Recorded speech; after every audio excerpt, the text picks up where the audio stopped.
mount those challenges. You see, our mission is so high we can't get over it. And our mission is so low we can't get under it. And our mission is so wide we cannot get around it. In other words, we have to be united. Multiracial, multi-gendered, multi-generational coalition for justice. We are the 21st century freedom fighters. Hello, somebody. We're ready to do this. So I want you to know that in Senator Bernard Sanders, we have, in the words of Dr. Cornel West, who we have here today, a long distance runner for justice.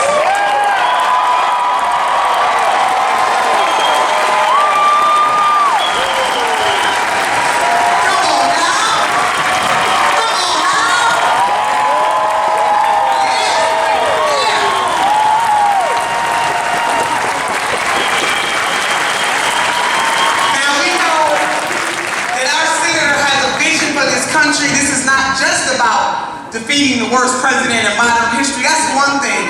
But you need a leader that has a vision. Somebody that is clear about whose side he's on. And Senator Bernie Sanders is crystal clear about whose side he's on. Hello, somebody. And that when we unite, we must unite based on what is good and what is just. And having Medicare for all is good and just. Hello, somebody. Making sure folks have clean water. Hello, Flint. Is just. I want to say about Senator Sanders that not only did he come here in 2016 when he was running, he came back in 2017. Hello, somebody. Infrastructure plan and is committed to making sure nobody in the United States of America has dirty water. Hello, somebody. Understanding that there are disparities within disparities, and in this country, we must have some real truth and reconciliation when it comes to anti-blackness and racism in the United States.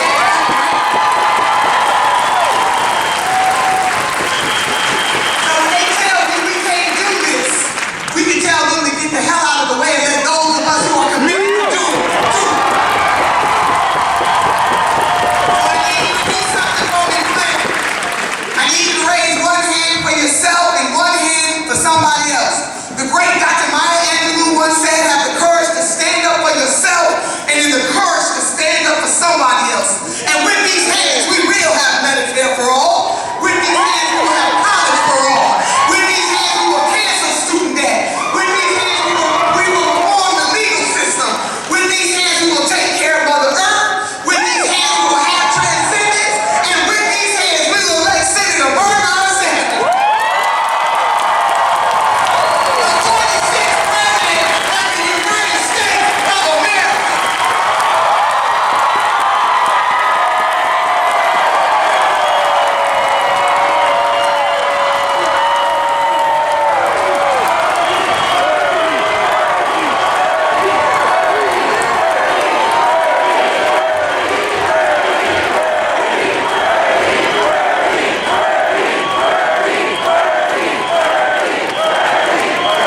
Thank you.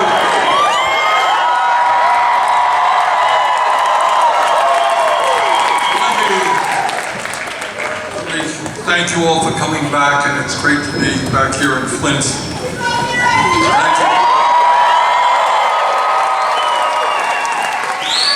And it is always hard to follow people like Cornel West or Nina Turner.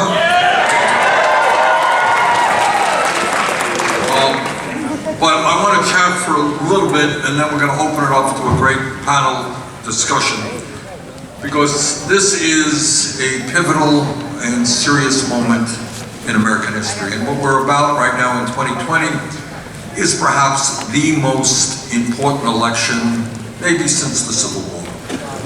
This is an election which, in a very profound way, will determine the direction of our country. And let me assure you, we together are going to do everything we can to defeat the most dangerous president in the modern history of this country.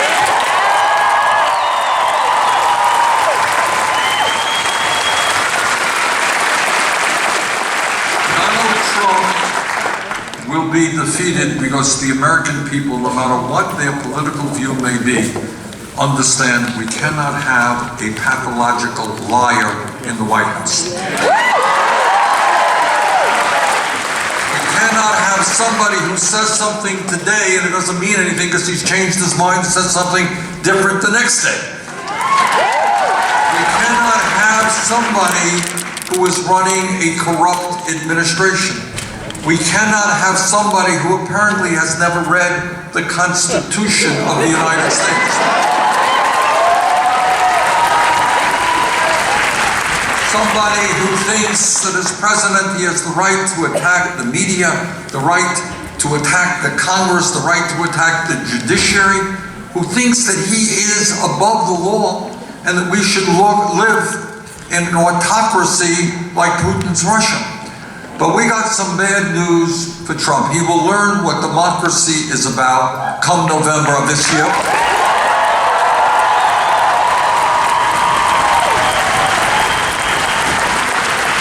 Because together we will throw that president out of his office.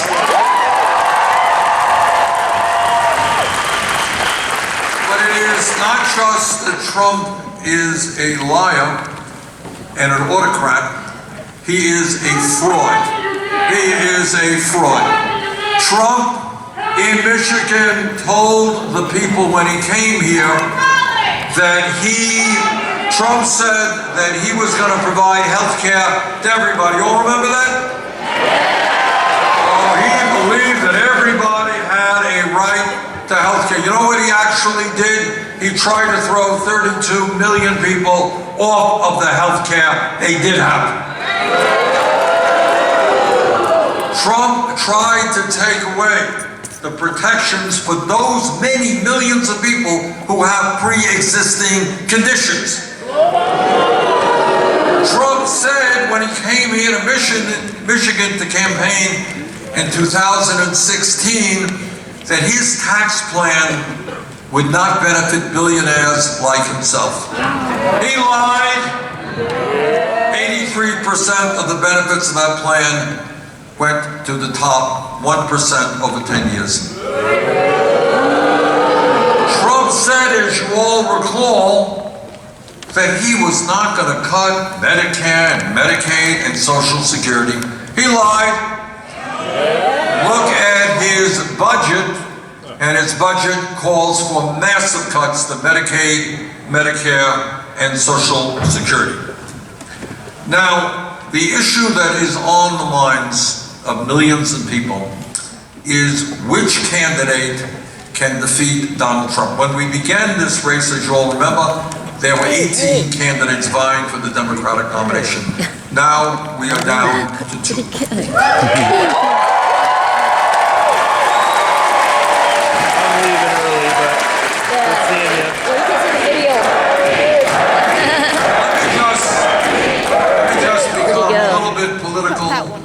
For the moment.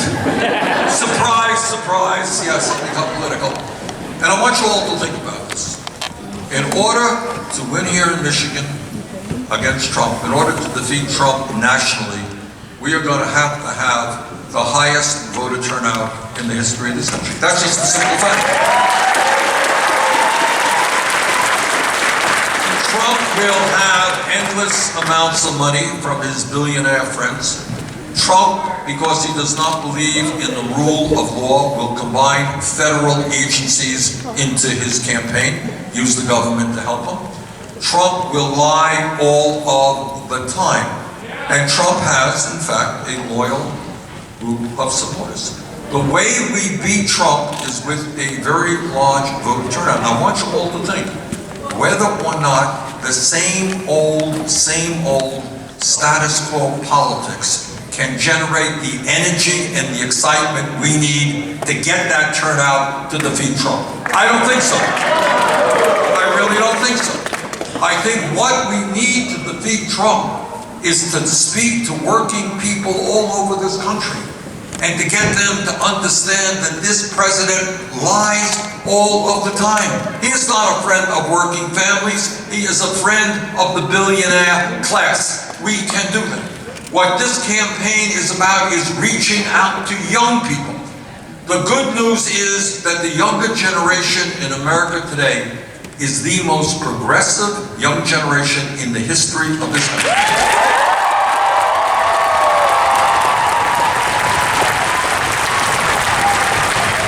This is a young generation that is leading the effort in opposition to climate change. This is a generation that is demanding common sense gun safety legislation. This is a generation which is overwhelmingly anti-racist, anti-sexist, anti-homophobia, anti-xenophobia.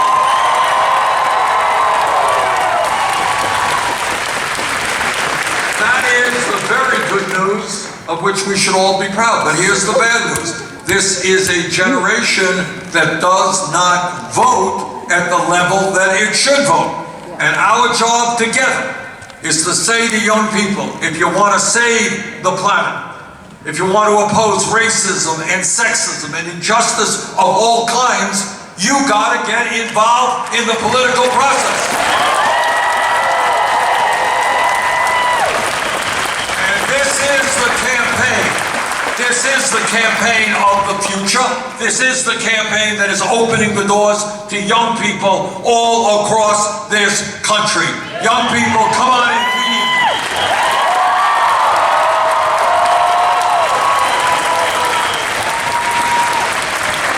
Now, when you have two candidates and not 18 candidates, it is somewhat easier to differentiate how these candidates stand, what they stand on the issues. And Joe Biden is somebody I have known for a very long time. And what I have said publicly and repeat to you now, if Joe Biden becomes the nominee, I will be there for him. He has made it clear that if I become the nominee, he will be there for me, and that's the way it should be.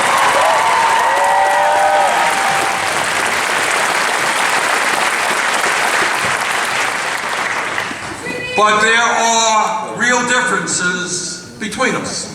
And that's what democracy is about. You don't have to demean people, you don't have to insult people, but the people have a right to know. What are the differences between the candidates? So let me start off with, I think, maybe the most important. The American people are profoundly disgusted that we are seeing billionaires all over this country buying elections. And that is why, together, we are going to overturn this disastrous Supreme Court decision on Citizens United.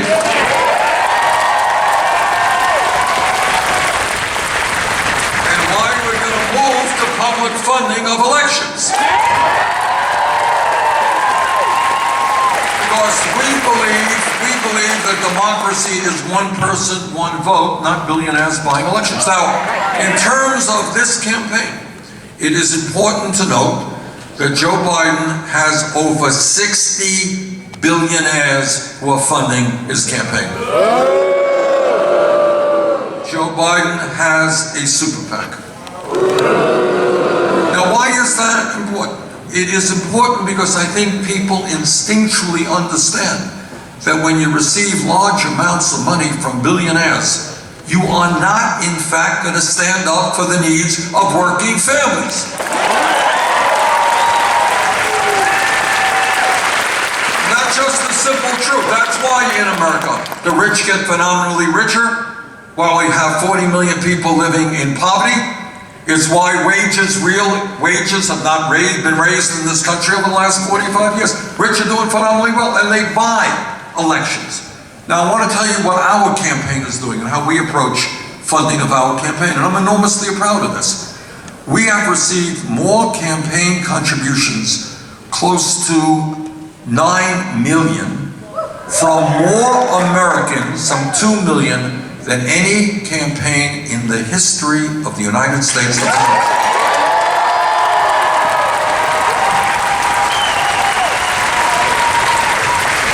And those that contribution averages $18.50. That means the people who are contributing to our campaign are teachers. They are workers at Amazon, they're workers at Walmart, people who are putting in 10, 20, 30 bucks. And I am very moved and so appreciative of their support. And what all of that ends up meaning is that we are a campaign of the working class of this country, by the working class of this country, and for the working class.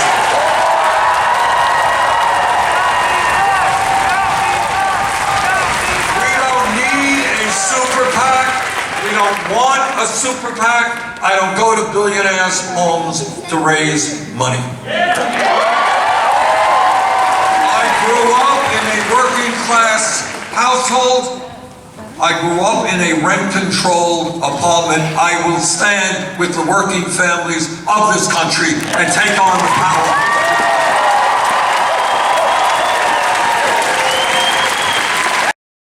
And it's not just how we raise money. It's what, Joe's been in Congress a long time before he was vice president, and I've been in Congress for a long time.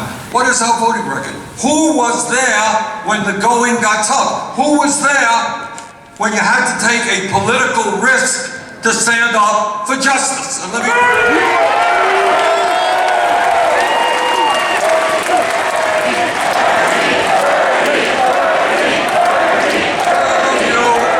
Many of you will remember that when Bush was president, he and Dick Cheney told the American people that Saddam Hussein had weapons of mass destruction and that we had to get involved in a war in Iraq. I never believed one word of that. I helped lead the opposition to the war in Iraq. Joe Biden voted for the war in Iraq. Of particular interest to Michigan in the Midwest are the disastrous trade agreements like NAFTA and PNTR with China, which have cost this state alone, Michigan, 160,000 good-paying jobs. Cost Pennsylvania 150,000 good-paying jobs. Wisconsin 100,000 good jobs. America as a whole, well over 4 million good-paying jobs.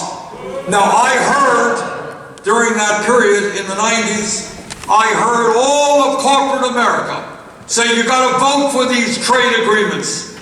And all of the media say, you gotta vote for these trade agreements. I stood with the unions, the working families of the country. I voted against those agreements.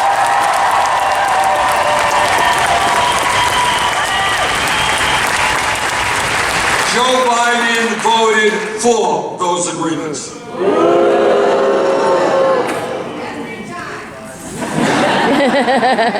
I understand that there are millions of senior citizens and people with disabilities who cannot now or in the past get by on $12,000, $13,000, $14,000 a year Social Security. You can't do it. Nobody can.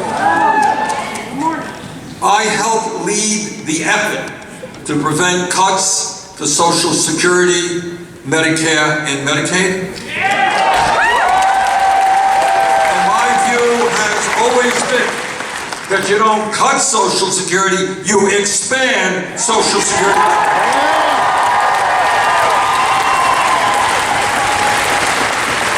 Joe Biden was on the floor of the Senate time and time again, talking about the need to cut Social Security. On women's issues, I am very proud to tell you that I have a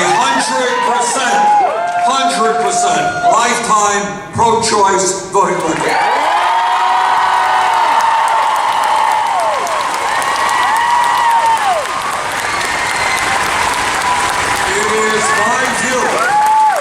It is my forever held view that it is women who must have the right to control their own bodies, not the government.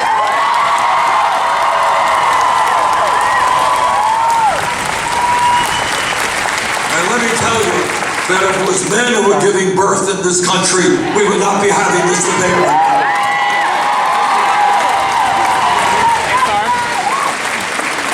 Time and again, Joe Biden, on the other hand, voted for an amendment called the Hyde Amendment. And that's an amendment that says that women should not be able to receive Medicaid funding in order to control their reproductive rights. Years ago, and thank God this has changed, and we all should be proud of it, but 25 years ago or so, it wasn't quite so easy to defend gay rights. 25 years ago or so, there was a right-wing piece of legislation called the Defense of Marriage Act. And what that ugly act said, it said, you know what? We believe, this is what the authors of the bill said, we believe that marriage must simply be between a man and a woman. The easy vote was to vote yes on that, because at that time, defending gay rights was not so easy. Joe Biden voted yes on that very bad bill. Director of Flint Rising. And in 2016, in the aftermath of the Flint water crisis, the largest public health disaster in the history of this country. And it really formed because we discovered that the state was abusing people under the auspices of our recovery. And I'm tired. Like, I'm real tired. The struggle is real, and yet we still struggle. It has been 2,143 days since the switch. So that will make you real tired, huh? And in those 2,143 days, we have clearly seen that the state and the federal government is incapable of handling any sort of public health disaster. Just last week, the governor, under this new public health epidemic, the coronavirus, made the decision to not have a moratorium on water shutoffs. And our state would rather publish posters and telling people how to wash their hands. Yet you have people who do not have clean, safe, affordable water running out of their taps. Michigan is the epicenter of these water wars, the water affordability war, the water quality war, and the privatization of water war. So I am really hoping, because in Flint we're real tired. Might have the water warriors have their fists up, put your fists up, because these are the people in solidarity that we have been fighting for the justice and reparations, and we're continuing to fight for not only clean water, no more water shutoffs, Medicare for all, because we need health care, and we are tired of dragging our poison bodies to DC, to Lansing, and all over the country, because we have multiple communities across this country who are now dealing with the same things that we've dealt with since 2014. So my question, and I'm going to end with a question, because we want justice and reparations that includes long-term health care, long-term education resources, the repeal of the fascist and anti-democratic emergency management law that is still on the books, and we need Medicare for all. So my question to you, Senator Sanders, is how could your administration bring fully a recovery? Because we've had Democratic candidates come into our community and we are tired of broken promises, and we are tired of Flint being campaign stops and being propped up and talking to reporters when we still are we're overdrawn out of this transactional paradigm. And we really need justice and recovery and clean, safe, affordable water, so we're not being thrown out of our homes because of water shutoffs, and our families being torn apart because of water shutoffs, and us constantly having to prove that we're all of these policies that are basically being used to obscure and be obstructions to our liberation and our recovery. So what can you do for us, for Flint? Ask you a question. Am I correct in remembering, and I may be wrong on this, but not only have you had a water crisis in terms of poisoning your water, but you're also paying outrageously high water rates? Is that what it is? And they could even double again this year.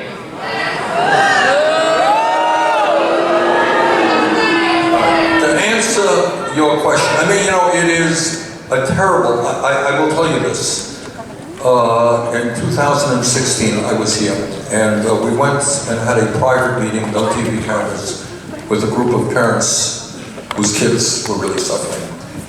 And my wife had to leave, she was with me, she had to leave the room because she was in tears, she couldn't deal with it. And it was one of the most painful meetings that I have ever been to in my life, because I don't have to explain to people here what's happened to the children, the damage that was done to these kids, and to hear parents talking about what happened to their own kids it was just terribly traumatic. So to answer your question, what we are about, look, what makes this campaign different is I'm not here just running, vote for me and I'm going to solve all your problems. That's not what I'm saying. What I'm saying here is that we have to beat Trump, that goes without saying, but we have to transform this country and fundamentally reorient our priorities. And the only way we do this is through an unprecedented grassroots movement. We are a movement, not just a political campaign. Because you know, I can come here and tell you all these things, but the only way, and I'm going to stand up here, just unlike these people, I'm not old, I'm young. Because look, let me tell you something no other presidential candidate will tell you. No president, not Bernie Sanders or anybody else, can do it alone. You want the rich to start paying their fair share of taxes so we rebuild our crumbling infrastructure? We got to stand together to do that. I'll leave you.